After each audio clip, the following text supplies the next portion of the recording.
연구자들은 진정한 전문가가 되기 위해 필요한 매직 넘버에 수긍한다. 그것은 바로 1만 시간이다. 미국 작가 말콤 그래드웰의 말입니다.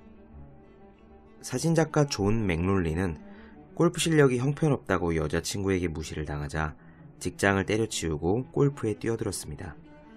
1만 시간의 법칙이 맞는다면 자신도 프로골퍼가 될 수 있다는 오기 때문이었습니다.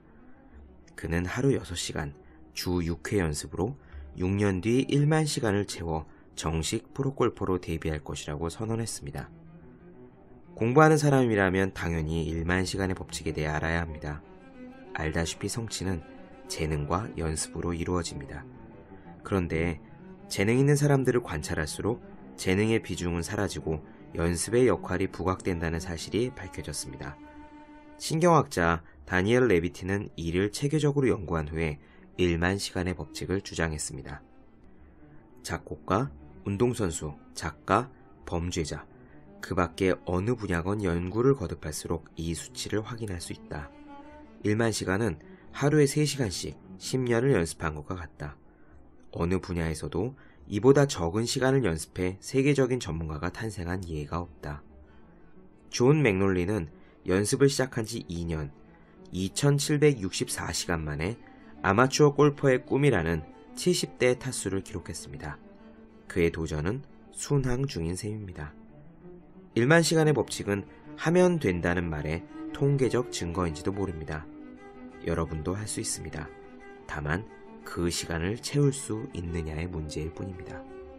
365 공부 비타민, 그 시간을 채울 수 있느냐의 한 대목으로 시작했습니다. 안녕하세요.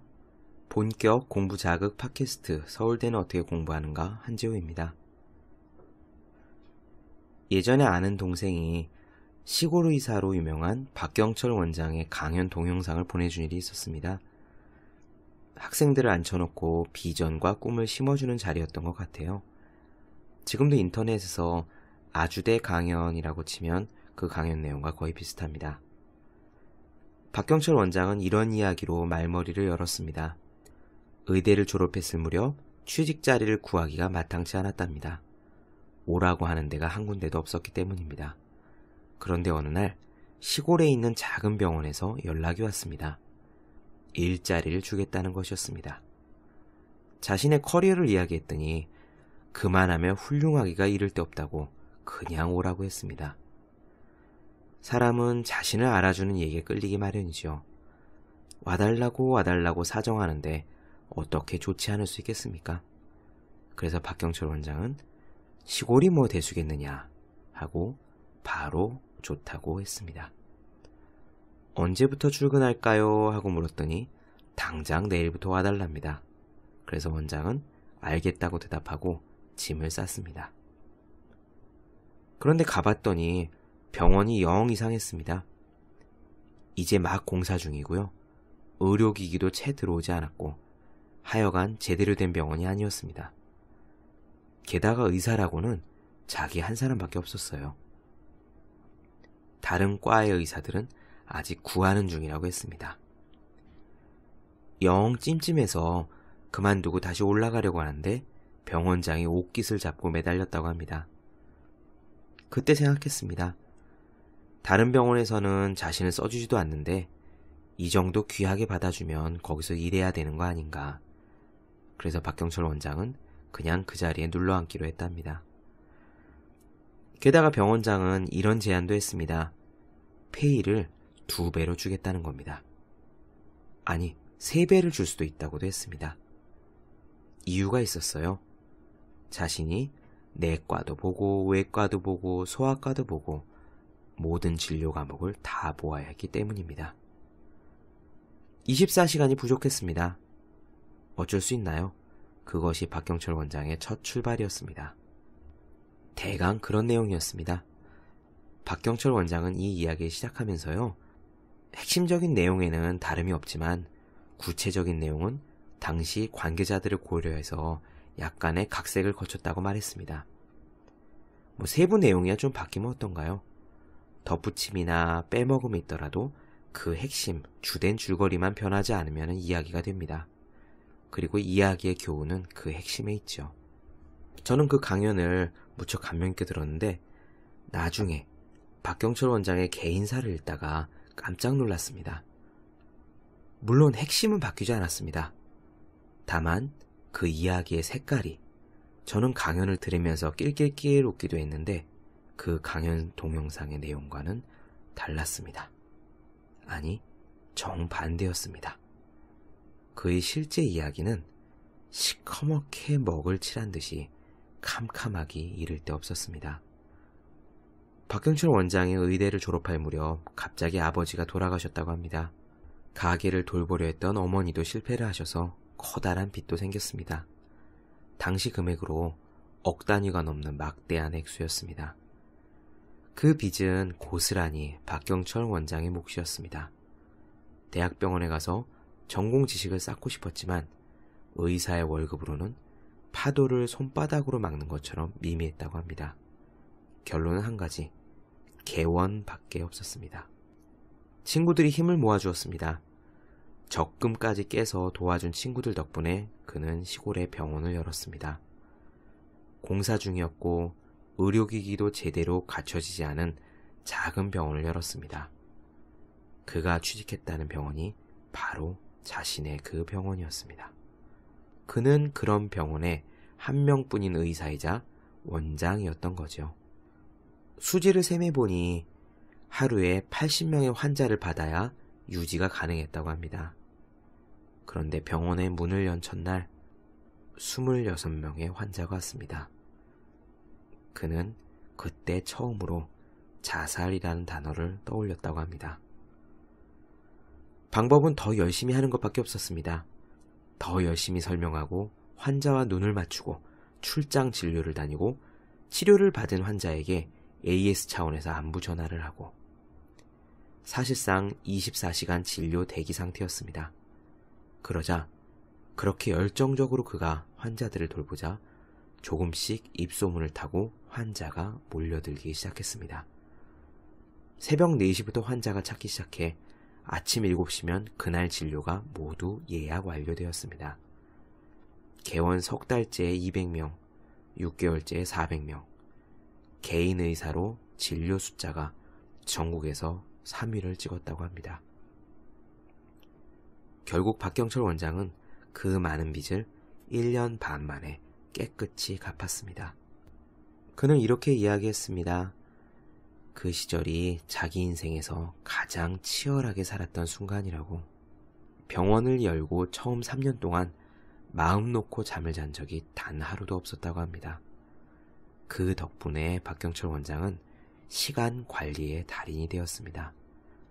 의사면서 칼럼을 쓰고 방송을 하고 책을 냅니다.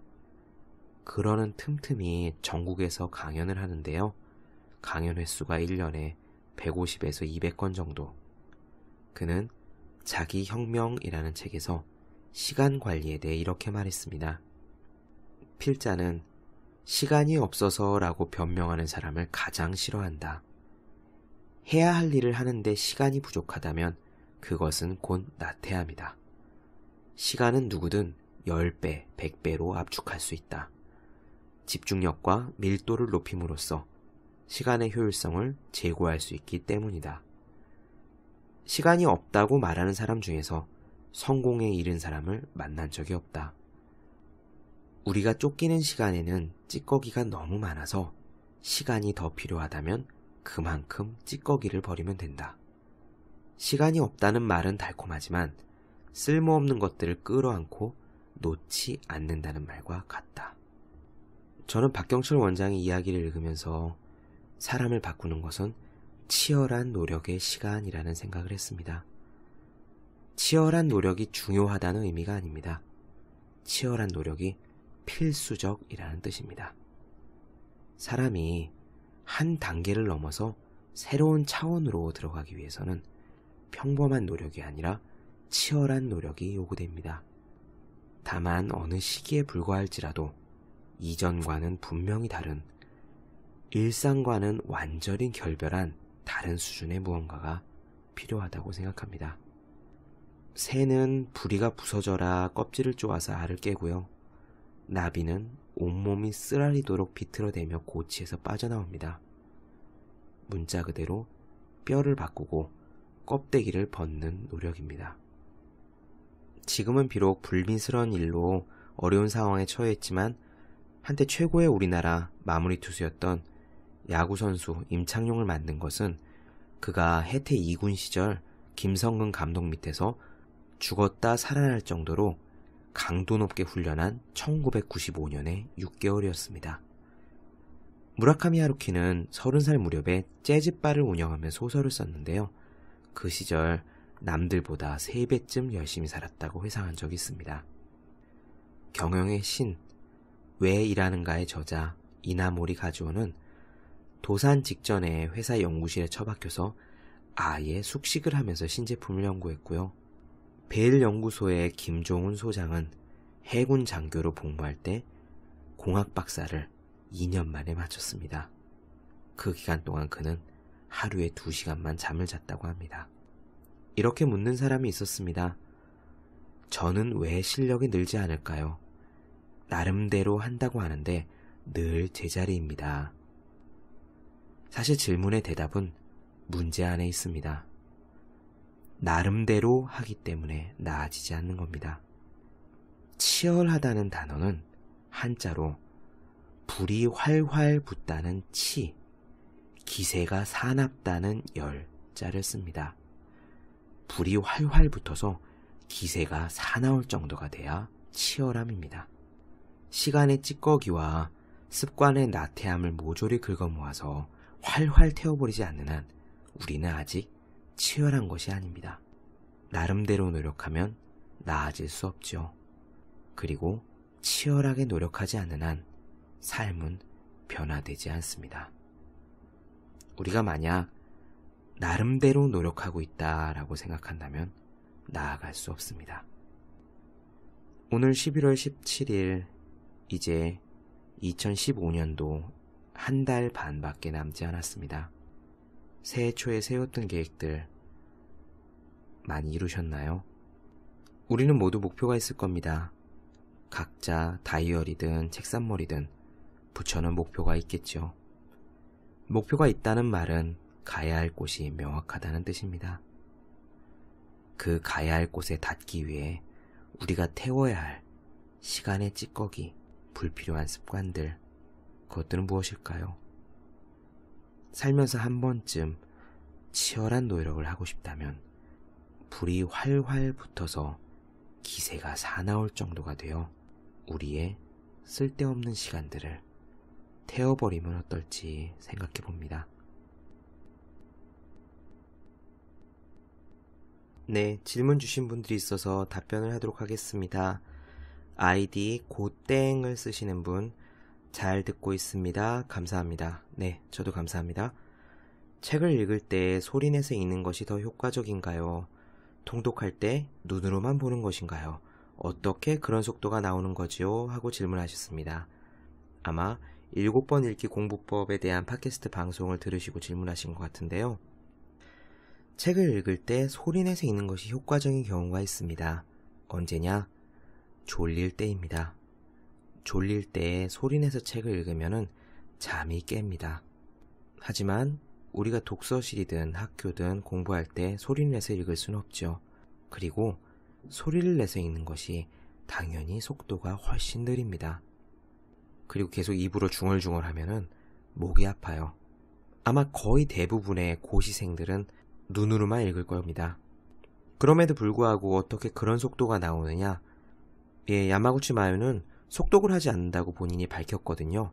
속독은 또 나름 기술이 있습니다. 책에 있는 글씨들을 사선으로 읽는다든가 윗줄부터 아랫줄까지 사진을 찍듯이 한눈에 쓱 살핀다든가 그런 나름의 테크닉이 있거든요. 야마구치 마요는 그런 것을 하지 않는다고 밝혔습니다. 우리가 읽듯이 똑같이 앞에서부터 한 줄 한 줄 읽어가는 거죠. 다만 속도를 빨리 하기 위해서 최대한 집중했을 겁니다. 우리 책 읽다 보면은 중간중간에 다른 생각 많이 하잖아요. 딴청도 하고 잠깐 스마트폰을 보기도 하고. 야마구치 마요는요, 마치 100m 달리기를 하는 심정으로 눈이 정신없이 글자를 쫓지 않았나 생각합니다. 그렇게 한번 읽어보세요. 속도가 금세 빨라집니다. 물론 쉬운 일은 아니죠. 왜냐? 집중력을 의식적으로 높여야 되기 때문입니다. 다른 질문으로 넘어가겠습니다. 아이디 아비부를 쓰시는 분입니다. 공부 장소에 대한 의견 부탁드립니다. 집, 도서관, 고시원, 학교 등. 또 연달아서 다른 질문을, 무려 질문을 3개나 주셨네요. 운동은 언제 할까요? 아침, 점심, 자기 전. 또 이런 질문도 주셨습니다. 공부는 얼마나 하고 쉴까요? 계속하는 게 좋습니까? 아니면 1시간 하고 10분 쉬는 것, 1시간 반 하고 10분 쉬는 것. 한꺼번에 답변 드리겠습니다. 공부 장소, 운동 시간, 공부와 휴식 시간의 밸런스. 모두 다 자신에게 가장 맞는 방식으로 하면 됩니다. 공부가 가장 잘 되는 장소는요, 그리고 운동하기에 가장 좋은 타이밍, 공부와 휴식의 밸런스는 사람마다 다 다릅니다. 저 같은 경우는 답답한 고시원이나 사람이 200명, 300명 들어가 있는 학원은 공부가 안 됐습니다. 그냥 학교라든가 도서관이 차라리 나았죠. 그리고 집은 저는 스타일이 맞지 않았습니다. 집에 있으면 자꾸 눕게 돼요. 그래서 학교 도서관을 갔는데 제 학교 동기들 중에는 학교 도서관은 절대 나오지 않고 수업이 끝나자마자 자기 집으로 달려간 친구들도 있습니다. 그렇게 해도 고시 붙고 변호사 된 친구들이 있습니다. 장소는 순전히 자기한테 맞는 곳에서 해야 됩니다. 운동도 마찬가지입니다. 저는 생활 리듬이 낮에는 공부를 하고 저녁 무렵에 운동을 했는데 사실 사람의 인체 리듬에 따르면 운동하기에 가장 좋은 시간은 낮 2시 전후라고 합니다. 그때가 바이오리듬이 몸을 움직이기에 가장 좋고요. 저녁 때는 오히려 차분하게 하는 것이 좋다고 하거든요. 그런데 그 시간 스케줄을 맞출 수 있는 사람들이 얼마나 되나요? 전업 수험생이 아닌 이상 자기가 원하는 시간에 운동을 할 수 있는 경우는 많지 않습니다. 그렇기 때문에 자기의 상황에 맞춰서 최선의 리듬을 찾아가야 되는 거죠. 공부와 휴식 시간의 밸런스, 이것도 역시 사람마다 다릅니다. 물론 우리가 초등학교는 40분 공부하고 10분 휴식, 중학교는 45분, 고등학교는 50분, 그리고 대학교는 1시간 반이나 2시간짜리 연강도 있는 거 알고 있습니다. 그것이 교육학에서, 교육심리학에서 그때가 집중력을 발휘할 수 있는 최대의 시간이다 해서 정해놓았다, 그런 이야기를 들은 적이 있는데요. 사람마다 다릅니다. 15분 앉아있으면 좀이 쑤시는 사람도 있고요. 2시간 연속으로 앉아있어도 멀쩡한 사람이 있습니다. 고시 3관왕의 국회의원으로 유명한 분이죠. 고승덕 변호사 같은 경우는 그 합격기 보면 하루 최대 6시간인가 8시간인가 한꺼번에 앉아있었다, 그런 이야기도 제가 본 적이 있어요. 일부러 앉아있는 시간 자체를 늘리려고 애썼다고 합니다. 그러니까 보통 2시간 공부하다가 일어나서 10분 쉬고 하는데 2시간 공부하더라도 앉아있는 시간 자체를 늘리는 것에 목적을 두고 엉덩이를 의자에 붙였던 거죠. 사람마다 다 다릅니다. 이렇게 답변 드리면은 무책임해 보이죠? 대신 한 가지 원칙은 있습니다. 지금 선생님께서 공부하시는 리듬보다 더 많이 공부할 수 있도록 개선해 나가야 합니다. 만약 지금은 50분 공부하고 10분 쉬는 것이 최적의 리듬이라고 합시다. 계속 그렇게 할까요? 물론 그대로 됩니다. 하지만 더 노력하는 것이 어떨까 생각해 봅니다. 저희 학교 도서관의 경우에는요, 학생들이 50분 공부하고 10분 휴식, 그런 스케줄을 지키는 학생 저는 본 적이 없습니다.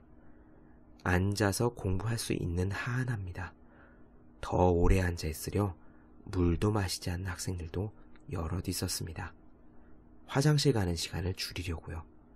그러니까 집, 도서관, 고시원 어디서 공부하건, 아침, 점심, 저녁 언제 운동하건, 50분, 1시간, 1시간 반, 2시간 한 번에 얼마나 공부하건 지금 선생님이 하시는 것보다 더 많이 할 수 있도록 노력하십시오. 그것이 정답입니다. 다른 댓글 보겠습니다. 아이디 간절한 바람님께서 이런 글을 써주셨습니다. 안녕하세요. 얼마 전 우연히 방송을 알게 되어 잘 듣고 있습니다. 저도 직장을 다니며 공부하는 중인데 팟캐스트를 들으니 차분해지고 공부에 대한 의욕이 생겨서 좋습니다. 감사드립니다. 네, 저도 감사드립니다. 며칠 전에 7시간 공부법을 소개하신 걸 듣고 저도 생각나는 책이 있어서 글을 써봅니다. 제목은 처음부터 다시 시작하는 진짜 영문법입니다. 제가 효과를 느끼고 있어 다른 분께 도움이 될 것 같아 말씀드립니다. 괜찮으시다면 방송에서 소개해 주셔도 좋을 것 같다는 생각이 드네요. 또 제가 영어 공부를 하면서 많은 어려움을 겪었기 때문에 작은 도움이나마 드리고 싶습니다. 다른 의도는 없으니 선생님이나 청취자분께서 오해 없으시길 바랍니다. 라고 써주셨습니다. 질문사항 하나 더 보겠습니다. 하루에 10시간 정도 공부하는 전업 수험생님께서 이런 질문 주셨습니다. 공부하다가 1시간에서 1시간 반 정도 지루함을 느끼고 잠깐 쉬는데요. 그때 무엇을 하면서 쉬는 게 좋을까요? 지금까지는 핸드폰으로 기사를 봤는데 자극적인 기사를 보면 다음 공부할 때 생각이 나고 잔상이 남을 때도 있어서 좋지 않은 것 같아 고치고 싶습니다. 하셨습니다. 네, 잘 알고 계시네요. 자극적인 기사를 보면 다음 공부할 때 생각이 나고 잔상이 남습니다. 좋지 않습니다. 공부하다가 쉬는 시간에 물론 지루함을 느끼고 쉴 수 있습니다. 그럼 그때 무엇을 하고 쉬는 것이 좋으냐? 두 번째로 좋은 것은 그냥 쉬는 겁니다. 잠깐 바람을 쐬시고요. 심호흡을 하시고 호흡을 깊게 뱃속 가득 넣었다가 다시 내쉬고 깊이 들이쉬고 내쉬고 반복하는 것이 도움이 됩니다. 그냥 하늘 보시고 단풍 보시고 우리가 눈이 계속 종이 흰색과 검정색만 보니까요. 파란 하늘과 노랗고 빨간 은행잎, 단풍잎을 보는 것이 눈에 도움이 됩니다. 이것이 두 번째로 좋은 쉬는 방법입니다. 그러면은 첫 번째로 좋은 휴식 방법은 무엇일까요? 머릿속으로 공부한 내용을 계속 생각하시는 겁니다. 강도 높게 생각하시라는 것이 아니라요. 살살 생각하시면 됩니다. 마치 공부할 때는 자동차로 시속 80km로 달리는 속도로 공부를 했다면 휴식 시간에는 시속 20km, 30km만 달린다 생각하고 하시면 됩니다. 공부의 끈을 놓지 않는 것. 그 순간 우리 뇌는 몰입도가 살살 올라갑니다. 그러니까 쉬는 시간에 가능하다면 머릿속으로 조금 전에 공부한 내용을 한번 되돌아보세요. 내가 뭐 공부했더라. 아주 느린 속도로. 기억나지 않아도 좋습니다. 기억 안 나면 들어가서 다시 찾아보면 됩니다. 그렇게 떠올리는 것만으로도 우리 뇌는 많은 도움이 됩니다. 이거 하시면 안 됩니다. 쉬는 시간 딱 됐다고 해서 이제는 끝났다 라는 느낌으로 머릿속에서 싹 버리는 거. 마치 책을 덮어서 캐비넷에 집어 던진 듯한 느낌으로 이제는 쉬는 시간 하고 끈을 놓아버리면 뇌에서 암기되었던 내용이 휙 날아가 버립니다. 그것은 우리 뇌의 작용이 그렇습니다. 끈을 놓지 마세요. 끈을 놓지 않는다는 것이 긴장한다는 의미고 그 긴장하는 것만으로도 우리 뇌는 암기했던 내용을 잊어버리지 않는 데 도움이 됩니다. 본격 공부자극 팟캐스트 서울대는 어떻게 공부하는가? 오늘은 나름대로 노력하면 나아지지 않는다라는 이야기를 나누어 봤습니다. 더 많은 이야기가 궁금한 분들 그리고 질문사항이 있으신 분들은 네이버 블로그 허생의 즐거운 편지 또는 다음 카카오 브런치 brunch.co.kr/스틸얼라이브 31로 찾아주시면 되겠습니다. 그리고 매일